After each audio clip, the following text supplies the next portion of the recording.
लाख लोकांना आज अण्णासाहेब पाटील विकास महामंडळातून योजनेचा लाभ मिळाला आहे, साताऱ्यात आला. काय सांगायला?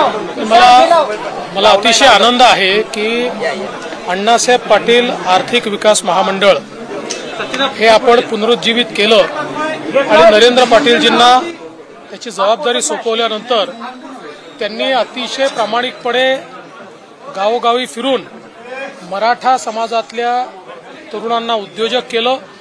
8,500 कोटी रुपये एवढं कर्ज आज वितरित केलं आहे. जवळपास 800 कोटी रुपयाचं व्याज आपण वितरित केलेलं आहे.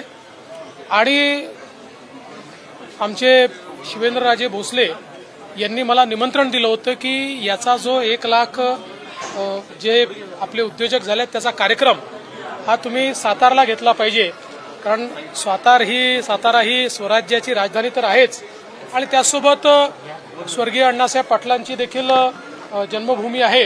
त्यामुळे हा कार्यक्रम या ठिकाणी घ्यावा. तो कार्यक्रम आज झाला आहे आणि आपण देखील त्या ठिकाणी उपस्थित होतात. ज्या लोकांचा आम्ही सत्कार केला, अतिशय सामान्य घरचे तरुण किंवा तरुणी, पण त्यांनी या महामंडळाचा उपयोग करून स्वतःचं जीवन बदलवलेलं आहे.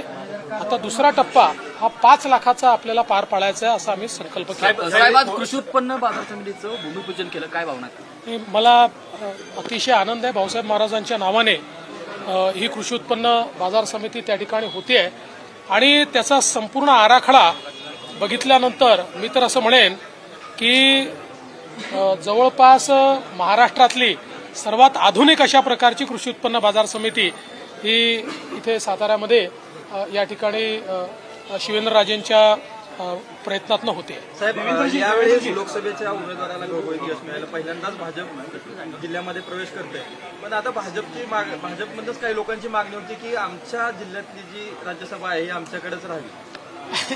नाही, असं आहे की 2 राज्यसभा आमच्याकडे आहेत, त्यातली 1 राज्यसभा ही भारतीय जनता पक्षाकडे राहणार आहे.